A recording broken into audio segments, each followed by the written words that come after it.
En realidad, nosotros estamos recién empezando con este proyecto en términos de su realización práctica en la web. De hecho, estamos, los demás compañeros me pueden corregir si digo algo que no es totalmente exacto, pero estamos todavía definiendo incluso la interfase visual, digamos, que vamos a usar, la cual no está todavía disponible para el público.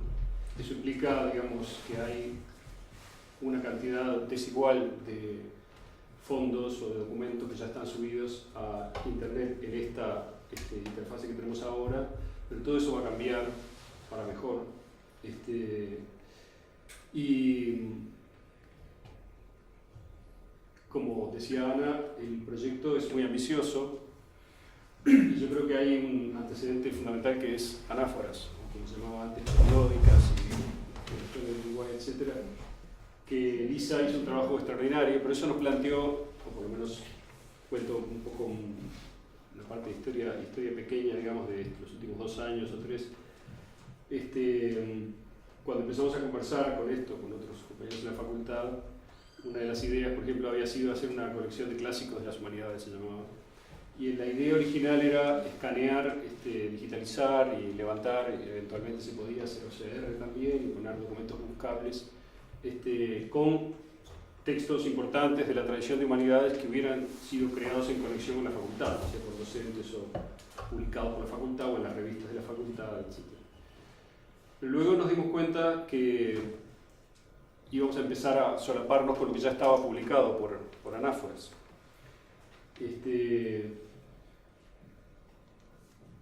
Entonces fue cambiando un poco el concepto, por lo menos ahora tenemos un concepto que es trabajar una parte del portal de Humanidades Digitales de la Facultad como una biblioteca virtual de humanidades en el Uruguay, que tiene, grosso modo, una parte que es el trabajo que está haciendo la biblioteca y que están haciendo los institutos, muy incipiente todavía, a partir de la lista elaborada por la biblioteca, digitalizar todo lo que la facultad publicó, con un cierto criterio también de conservar las colecciones, que estén toda la revista histórica de la facultad, toda la revista hispanoamericana, iberoamericana, etcétera, etcétera, ¿no? O sea, las diferentes revistas que los diferentes institutos fueron publicando a lo largo del tiempo, en donde hay material interesante, y que eso ya da una cierta imagen institucional de la facultad en relación con su producción, digamos, ¿no? Eso me parece que es una parte. Pero lo que yo creo que tiene más, no más, pero la otra parte, que es que estamos recién empezando, pero que tiene mucho potencial, es la publicación de fondos documentales que tenemos. Por ejemplo, en mi caso, digamos, me voy a concentrar en eso, pero hay otros en otros institutos. En el Instituto de Letras está la sección de archivo y documentación del Instituto de Letras, que es una iniciativa que empezó hace ya más de 19 años, creo. El profesor Pablo Roca fue el alma mater junto con Silvia Lago, y durante todo este tiempo se fue acumulando un fondo que es verdaderamente interesante ya a esta altura. Es decir, para tener una idea, el catálogo total ocupa unas 700 páginas, digamos, ¿no? El catálogo del fondo. A mí lo que me gustaría brevemente es contar qué es lo que hay ahí, cuál es nuestro proyecto, porque hasta ahora no se había digitalizado prácticamente nada, muy poco de los documentos que están en SADIL. Y creo que se abre ahora una fase en la cual se conecta naturalmente la posibilidad de digitalizar y poner en línea lo que tiene SADIL y la facultad con la iniciativa de Humanidades Digitales. De esa manera tenemos un camino abierto muy grande para poder contribuir al portal con documentación que, como creo que va a ser clara en muchas cosas, es muy interesante. Entonces, SADIL rápidamente tiene, al día de hoy, ha crecido un poquito en los últimos años, tenemos 32 colecciones documentales y 63 misceláneas. En realidad después esto probablemente lo vamos a reformar, esta nomenclatura, pero básicamente colección le llamamos a un conjunto amplio y que puede considerarse muy representativo de la obra, del trabajo vital de un autor. Una miscelánea es, en cambio, un conjunto de documentos un poco más casual, un poco más chico, digamos, y que no representa, pero Algunos de ellos, incluso en el caso de las misceláneas, son muy importantes porque pese a que no sean tan extensos, tienen material particularmente interesante. Un ejemplo es una miscelánea de Feliberto Hernández que tenemos, que tiene una cantidad de manuscritos, en los cuales hay incluso inéditos todavía, aunque parece mentira. Bueno, ahora voy a eso. Entonces, yo diría que las colecciones que tenemos, algunas valen, bueno, valen por diferentes razones, pero por su riqueza, es decir, por su carácter como exhaustivo, algunas, otras por el capital simbólico que representan, por el autor o autora, digamos, a la que pertenecen, algunas por la mezcla de las dos cosas, porque también tenemos algunas colecciones que son muy completas, pero que no son de autores tan, digamos, de primera línea, que son autores un poco menores en algunos casos, pero igual importantes. Y luego tenemos otras colecciones, estas son muy interesantes, por ejemplo la colección de arte y cultura popular de María B. de Miller, ¿no? Ahora voy a describir eso, o la colección de Luce Fabbri de Cresati, que es una especie de misterio porque todavía no está totalmente catalogada, ni siquiera en su mayoría, aunque uno intuye, lo que está catalogada es la biblioteca, pero es una colección muy grande. Este tipo de colecciones son muy interesantes porque dan una idea de un periodo, ¿verdad? O sea, dan una idea de un momento cultural. Generalmente reúnen textos inéditos, por ejemplo, en el caso de María de Müller, conferencias, más correspondencia, más fotografías, y entonces la suma de todo eso da una idea bastante, sensorialmente bastante rica de un periodo de la historia cultural del país. La de Manuel Claps, por ejemplo, también sería un ejemplo, y sin duda la de Rubén Cotelo también, que tiene una cantidad impresionante de notas de prensa durante las décadas 60 sobre todo, y bueno. Después, vamos a poner un ejemplo de cada una de ellas porque si no sería muy largo, pero, por ejemplo, la colección de arte y cultura popular, que es aquella iniciativa que saben de María B. de Miller, una cantante lírica valenciana que llegó a Uruguay en la década del 20, perdón, sevillana, no valenciana, y en 1931, después de hacía años que estaba en Uruguay, fundó una iniciativa, vamos a llamarla así, porque empezó a funcionar en el apartamento de ella y luego empezó a funcionar en la universidad, que se llamó Arte y Cultura Popular, que empezó como un cenáculo en su departamento, en el Palacio Salvo, que se volvió bastante mítico, digamos, y empezó a reunir gente de la vida cultural uruguaya, y luego, desde el 32 hasta el 45, empezó a haber ciclos en el Paraninfo de la universidad, que alcanzaron para empezar, tenemos muchas fotografías de los ciclos y hay una asistencia siempre colmada, digamos. Siempre eran iguales los espectáculos, las sesiones, digamos, eran una pieza musical, interpretada en vivo allí, por cierto, generalmente con invitados del extranjero, etcétera, o con músicos locales, y una conferencia, ¿no? En realidad empezaba la conferencia y luego era la parte musical. Y por ahí desfiló una parte representativa de la mejor de la cultura, no solo nacional, sino también internacional, como visitantes en el país. Y nosotros tenemos, por ejemplo, una gran cantidad, no del 100%, porque no todos quedaron, pero sí una buena cantidad de manuscritos de las conferencias, que es algo que de otra manera no se habría salvado porque no están grabadas ni nada por el estilo, y que están inéditos en su gran mayoría. Hay un libro de Julio Baisi sobre el asunto, pero es más informativo en términos generales, pero no incluye este tipo de materiales. Digamos, podría hacer una lista larguísima de los autores de los cuales conservamos documentos, Juan Cuña, Zunfelde, varias de las cosas que luego se publicaron, muchas cosas que luego se publicaron en diferentes publicaciones en el país, empezaron siendo conferencias en este evento, y las conferencias muchas son sobre música, pero otras son sobre poesía, son sobre historia, Karina Gesualdo sobre Patagonia, Eduardo Couture sobre Rodolfo Ferreira, Esther de Cáceres sobre San Francisco, Pedro Leandro Ipuche sobre Borges sobre poesía gauchesca, Susana Soca sobre Aldous Huxley, bueno, puedo seguir.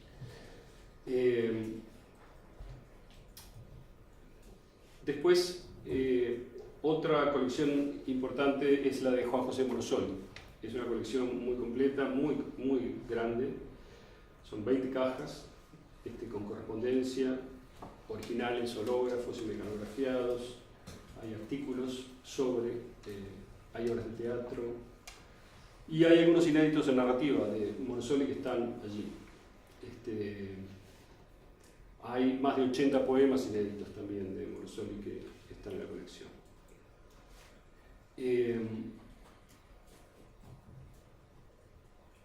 Después, bueno, hay una colección que me interesa particularmente de Luis Campodónico, que tiene 4 novelas que están casi seguros que están inéditas. Las 4 fueron escritas en Francia, son grandes, son de 300 folios, etc. Y están, bueno. Pero vamos a ver, por ejemplo, la miscelánea de Felisberto Hernández, que era lo que un poco es adentro del manuscrito. Bueno, de Felisberto lo que llama la atención fue un descubrimiento un poco casual, porque cuando Rubén Cotelo entregó su colección, al hacer el catálogo, empezaron a aparecer manuscritos que no eran de nadie conocido, hasta que nos se dieron cuenta, de realidad yo no estaba sabiendo todavía, que eran de Felisberto Hernández, que hay una trayectoria por la cual Cotelo los tenía, supuestamente se los tenía que devolver a la familia, pero eso se hizo imposible y al final terminaron la colección de él y ahora terminaron en Sadie. En general, el fondo de Felisberto Hernández, la obra está repartida en muchos fondos distintos, ¿no? Y básicamente lo que nosotros tenemos es de la primera época, es decir, sería del 25, de la época del libro sin tapas, digamos, ¿no? Del año 25 al 39, porque después en el 40 empiezan las novelas de la memoria, digamos, ¿no? O sea, la Tierra de la Memoria, antes por los tiempos de Clemente Collin, etc. Antes de eso, hay toda una parte de una zona, digamos, ¿sí? De la obra de Felisberto que es como meta literaria, autorreflexiva acerca del oficio de la escritura, acerca de la forma de la creación, de la fenomenología, yo diría, de la creación. Y es muy divertido, hay algunas cosas como, por ejemplo, hay un texto que está publicado por José Pedro Díaz que se llama El Taxi, que lo tenemos en manuscrito. Taxi es una metáfora de movimiento, metáfora de metáfora, digamos, ¿no? Entonces termina siendo un relato muy abstracto que habla acerca del fenómeno de la creación, pero desde adentro y afuera al mismo tiempo. Hay una cosa que se llama esquema para un tratado de embudología, embudo, colador, etc. Son conceptos que usa Felisberto como en el momento, como para representar algo como la interfase entre ese espíritu, lo que sea que crea, digamos, y el texto. Y de esa serie hay una cantidad grande de textos, algunos de los cuales fueron, ya todos los inéditos que tenemos fueron trabajados o estudiados un poco por María Carmen González, y algunos de ellos luego fueron recogidos por Edgardo Russo, el exdirector de Esta muerte del Cuenco de Plata, para incluir al final como un apéndice en las obras completas, en la obra narrativa de Felisberto, incluir inéditos al final, en donde algunos de estos textos se publicaron, pero hay otros que no se publicaron, y yo personalmente pienso que ahí hay una unidad conceptual interesante que podría ofrecerse de otra manera, como fue ofrecida hasta ahora, y es una de las cosas que estamos digitalizando, que ya prácticamente terminamos de digitalizar eso. Además, bueno, la obra de Felisberto, y esto es otro costado que seguramente van a tocar también, ya está en el dominio público, por lo tanto tenemos la posibilidad de levantarlo cuando lo tengamos todo, cosa que pensamos hacer. No sé si vamos a dar para hacerlo antes de fin de año, pero ya la parte de digitalización está casi completa y no hay OCR en este caso porque son manuscritos, ¿no? Dicho sea de paso, una parte de los manuscritos que tenemos están escritos en taquigrafía. Entonces, Felisberto, digamos, en algún momento le dice a Paulina Medeiros, pienso mucho, sí, una de las cosas que pienso deberían ser taquigrafiadas, como diciendo, no me da la velocidad, digamos, para retenerlas en el momento, y creo que ese es uno de los motivos por los cuales, de hecho, estudió taquigrafía fuertemente en la década del 30, y hay decenas de páginas, digamos, que están taquigrafiadas, ¿no? Y después, otro caso que vale la pena mencionar es el archivo de Mario Lebrero, de Jorge Barlota, que llegó a Sadile como dato, digamos, de la familia hace 7 años, con el objetivo de, bueno, ordenar, catalogar y digitalizar el total del archivo, cosa que se terminó este año, y es un archivo riquísimo, digamos. Es el archivo que está siendo más consultado por lejos ahora dentro de todos los que tenemos. Y allí, por un lado, tenemos, tenemos manuscritos de todas las obras de Lebrero, tenemos una abundantísima cantidad de correspondencia, son 70 cajas el archivo, o sea, es comunal, más 5 cajas grandes así, de las cuales una es potencialmente interesante e importante porque tiene crucigramas hechos por él, que esa, digamos, la tenemos catalogada en general como caja de crucigramas, pero no crucigrama por crucigrama, lo cual no sé si vale la pena hacer, pero tenemos, decía, los manuscritos de él, tenemos correspondencia, tenemos fotografías, tenemos toda la obra de creación de él en revistas de entretenimiento, su humor, etc. Él diseñaba juegos, crucigramas y demás. Y tenemos una parte de sus colecciones de revistas, más, bueno, todas las cosas que fueron saliendo de Lebrero en diferentes revistas de Río de la Plata, de Francia, etc., en vida de él. Él había conservado bastante bien, bastante ordenadamente todo, o sea que el trabajo de catalogado se hizo,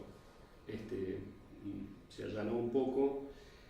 Y lo último que pasó es que cuando habíamos terminado la digitalización en octubre, la familia nos entregó el disco duro de la última computadora de Lebrero, así como estaba, digamos, en estado salvaje, que todavía estamos mirándolo hoy. Eso va a ser una catalogación posterior, porque lo recibimos en el momento que habíamos cerrado el catálogo y habíamos terminado la digitalización, justo en ese momento, cuando firmamos un nuevo contrato con ellos por un par de años más, mientras ellos ven qué es lo que quieren hacer con la colección física, ¿no? Hoy, por ejemplo, acabamos de encontrar en el disco duro de mañana, que teníamos dudas, porque la novela luminosa, ustedes saben que es, bueno, probablemente la obra más importante de Lebrero, que es póstuma, se publicó después de la muerte de él, y por un lado teníamos la idea de que había indicaciones claras de él de cómo había que publicar el texto, y por otro lado algunos de nuestros investigadores en el SADIL sospechaba que no, que había otra versión más nueva que no era la que había sido publicada. Pero bueno, hoy aclaramos que la que se publicó es la última, digamos, y porque hay un directorio en la computadora que no está en ninguna parte más del archivo en donde está especificado. Dice, para publicar la novela leer esto, ¿no? Es el plan final, no sé qué, armado, está clarísimo.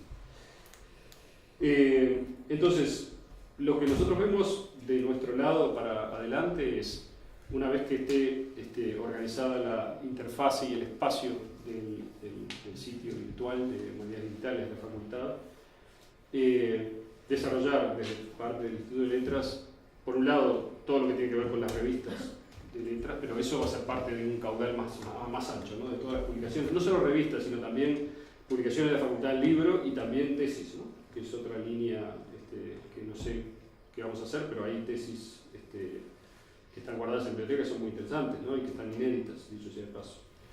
Yo vi algunas, pero estoy seguro que hay más. Y del otro lado, esta línea de manuscritos, ¿no? Que me parece que modestamente hay un acervo, una serie de fondos importantes que se van a sumar a lo que ya Anáforas y la Biblioteca Nacional han hecho o están haciendo, y que en conjunto terminan armando un panorama, digamos, de lo publicado en Uruguay bastante interesante, yo creo, ¿no? En diferentes líneas, en diferentes áreas de la producción cultural. Eso es un poco el plan, digamos. Todo está un poquito en el presente y bastante en el futuro. Pero estamos trabajando, lo del Lebrero está todo digitalizado y se puede subir. Ahora estamos haciendo un trabajo final de renumeración y contrastado con el final del catálogo con los archivos para estar seguro de que está todo exactamente cuadrado, digamos. Y ahí todo lo que la familia permita subir, que no va a ser todo, por cierto, lo podemos subir con toda lógica. Lo de Frederico Hernández lo podemos subir apenas terminemos.